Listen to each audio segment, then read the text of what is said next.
Jenny, great spending hack right here. One of our poll respondents shared an amazing tactic. She does most of the regular grocery shopping for the family, and her husband have completely shared finances, full transparency. When she goes to the grocery store, she throws a Nordstrom gift card in at checkout, My God, that's genius. right? He thinks it was a big food week in their house. Meanwhile, she's walking around in a new pair of shoes. That is so smart. I wonder, I have noticed that the grocery store sells a lot of gift cards now, and I can't help but wonder if they've tapped into this market. Probably. Good on them. Good on them. All right, I love it. All right. Settle in, people. This is part two of our series on how people in committed relationships share. Last time, it was all about the bedroom. This time, it's all about the bills. Who has totally combined finances from day to day spending to retirement accounts and self indulgences? Who doesn't and why? All right. This is a good one. I'm really excited to talk about this. Before we do that, though, we just want to remind you all why we are here. We are not two ladies who just like to chit chat, although we do like to do that. Our goal here at Midlife Confidential Podcast is to gather all of the insights on those topics that you all want to know about, but might not feel comfortable talking about. And we are going to gather all of your data, and then we're going to surface it here on the podcast. So, to stay connected with us, please make sure you are following us on all of your podcast channels, whether it's Apple, Spotify, YouTube, and also follow us on Instagram. That is the best way to stay in the know with what polls are dropping, what episodes are coming out. And it also really helps us when you do follow our podcast. So if you need help, ping us, we'll help you. Otherwise, we will see you on those platforms. So, finances, again, more specifically, how are people in committed relationships combining, sharing, separating, all the things? Some of you are very sneaky. And I got to say, Jenny, I learned a couple of new tricks during this episode. So thank you, listeners. Yes, so did I. And we're going to get into it and we're going to share them all with you if you're interested. All right, so let's look at the data. So, first, we asked you, do you combine your finances? And again, this was targeting people who are in committed relationships. 78% of you said yes, completely, 100%. 22% of you said not completely. And then we drill down a little bit. 8% says you partially share finances, and 14% said you are entirely separate. So that's the data on combining finances. We then asked about sharing of primary bank accounts because finances is a big term. We wanted to get into the nitty gritty here. So 66% of you said that you completely share your primary bank accounts.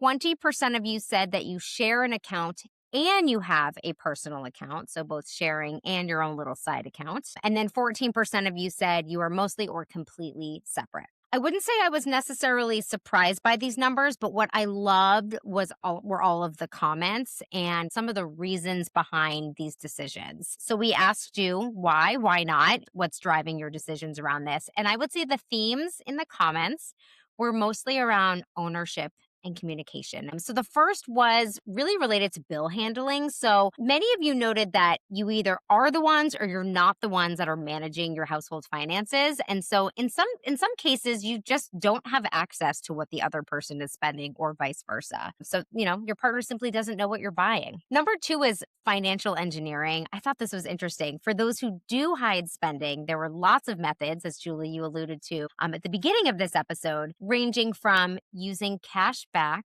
at grocery stores, using Venmo to transact without your partner knowing. And also, some people maintain secret credit cards or even use a work credit card for personal indulgences. It's next level. It is. It is. How do you handle that at work? Well, that's a story for another day. Then there was this theme just around general hiding, a common tactic, which I've definitely done, I will admit, is, leaving some new purchases in the car and bringing them in only when the partner isn't around, or immediately removing tags from clothes just so they don't look like they're new clothes. Oh, I've had this shirt forever. Next, separate bank accounts. So, several of you, as we shared earlier, do have separate bank accounts and they purposefully keep small accounts to avoid having to explain those personal indulgences or personal spending. Things like manis and petties and nights out with friends. And then finally, we do have a number of you where transparency is the default. Good for you.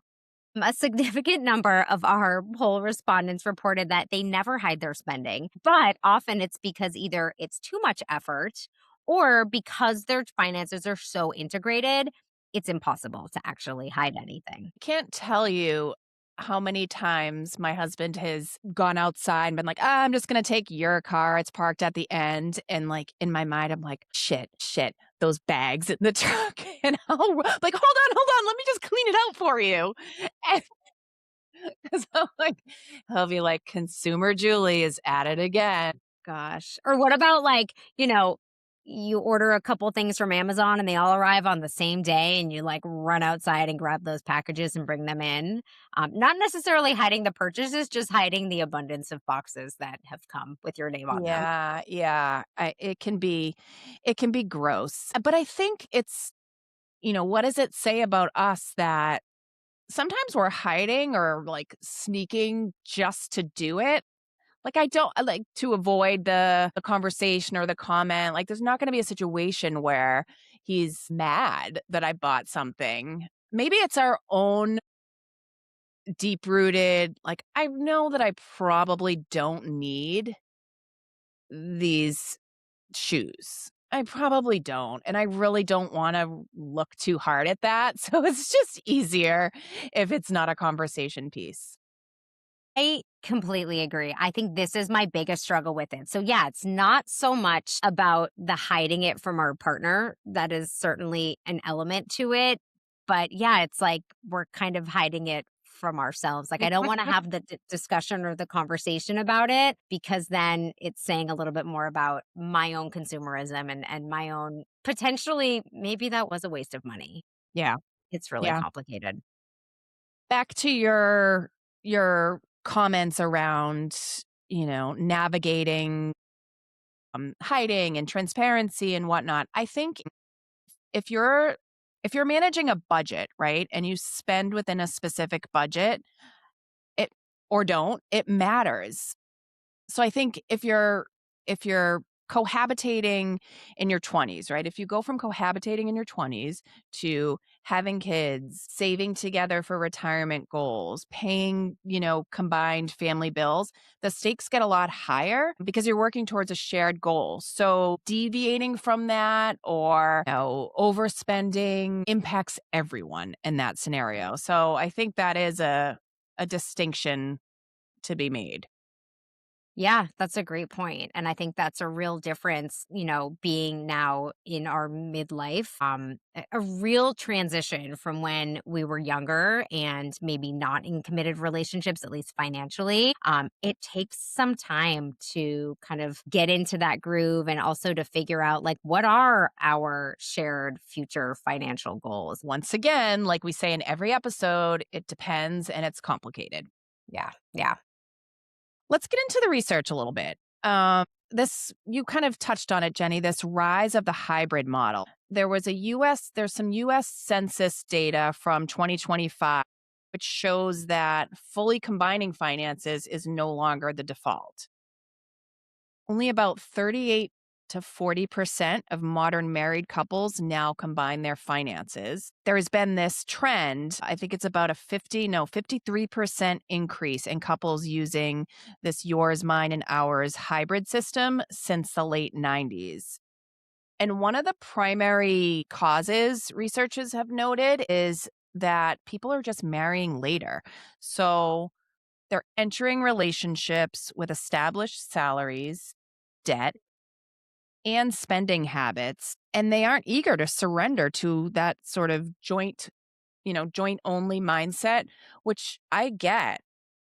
When my parents were younger, my mom got married, I think she was 21 and my dad was 26 or 27. He would come home with a paycheck and just hand it to her. And then, you know, she would deposit it and manage the budget. And, you know, obviously my dad could spend his own money and stuff, but it was just very, very simple. They didn't enter into their marriage with any debt. They sort of came in fresh as two basically kids, in my opinion. I mean, so it's so different than how it is nowadays. Yeah. Yeah. Huh. That's so interesting. That makes sense. So the marrying later really attributes to this yours, mine, and ours trend. Yeah. Yeah. Kind of related to that, there was another piece of research that talked about what they call the autonomy threshold. I really liked this. So, modern financial advisors are increasingly recommending what's called a no questions asked limit.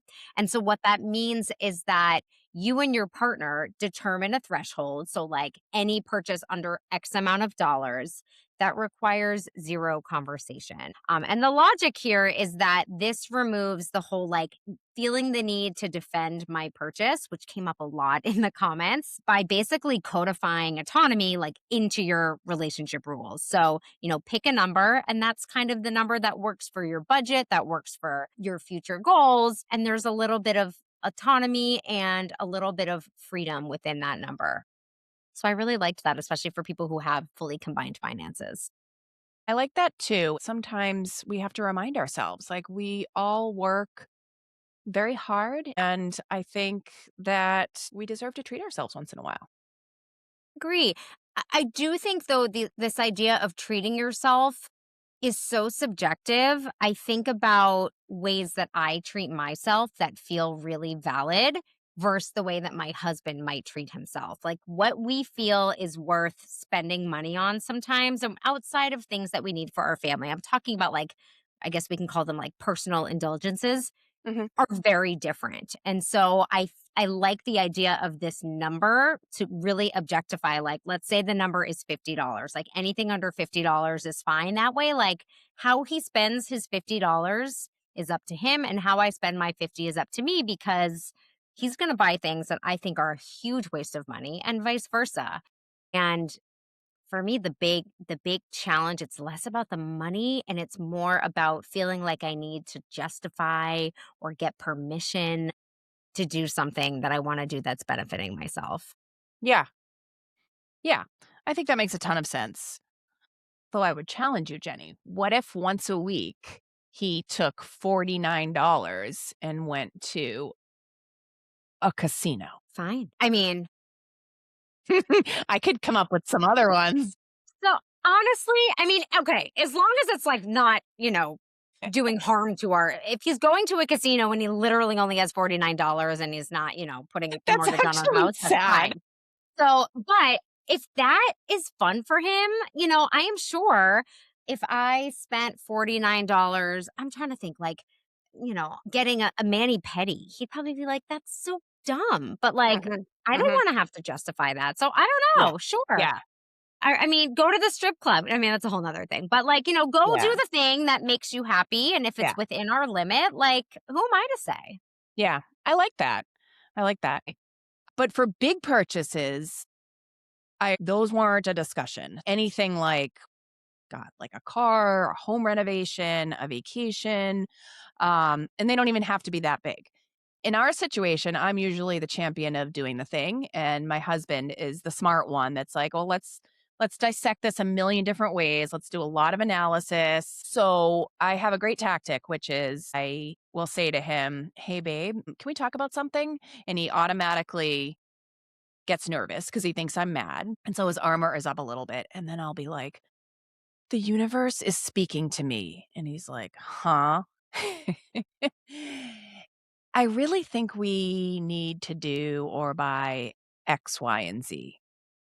And at this point, he's pretty relieved that I'm not mad about something, so I can kinda hit him with anything. I'll be like, it just makes total sense. If not now, when, right? Like, we need this thing. This is gonna be a great thing." And the minute he shows any crack in the armor or any willingness, and it's usually a nonverbal cue or like his body language, I'll be like, "Why don't I just get some estimates? Why don't I just put some information together for you?" And I've got 'em. Great. I've got 'em. And then a few days later, I've got estimates and I'm ready to sign on the dotted line. I'm like, "Oh, you wanna take a peek at this?" And he's like, "Whoa, whoa, whoa. I didn't say we were doing anything. Weren't we just getting estimates?" And I'm like, "Nobody just gets estimates. Come on." Oh my God. Yeah. I love it. I Yeah. love it. Yeah. So, you know, It's like my thing. Now it's become a big joke. I need to find a new way, something that is like the universe is speaking to me, but is not that the next time I wanna do something. I think you need to go into ChatGPT and I think you need to say, find a new way of saying this so my husband doesn't know. Yes. And I probably just screwed myself because 'cause I'm sure he's listening to this and now You the did. jig is up, so goodbye any big plans for And 2026. you got some purchases out of it. Yeah. Yeah. Yeah, I think this reminds me of growing up. I remember my mom did something similar with regard to like hiding or tactics. She used to keep cash in a drawer. And she would just slowly put like a $10 bill or a $20 bill. And, I don't know where she was getting this money. It was probably like back in the day, they would like go to the bank and get cash. And then every once in a blue moon, she'd be like, we're going to go shopping. And we'd Mm, go. And, my parents have combined finances and they both contributed. So, it was less about the needing permission. It was more about like, I want to do this thing without having to defend it or having to have a yeah. conversation about it. It was the 1980s budget, right? Where cash was king and socking money away in that drawer was kind of your mom's shopping budget for these types of situations. It was a lot simpler back then when you only had cash, check, or charge. Like, yes. Now, like, who has cash? Yeah, there's so many more options today. PayPal, Venmo, cash, charge. Nobody pays by check. I don't even know where our checkbook is. Um, Afterpay, and the list goes on and on. All right, Jenny. Well, that's all we have for today. So, listeners, keep an eye out for our next poll, which is actually now live on our website, midlifeconfidential.com/poll. This one is taking a turn. We're going to talk about alcohol consumption. That'll be interesting. We also have another guest spot coming up. So be sure to follow us or subscribe wherever you get your podcasts so you won't miss it when it drops.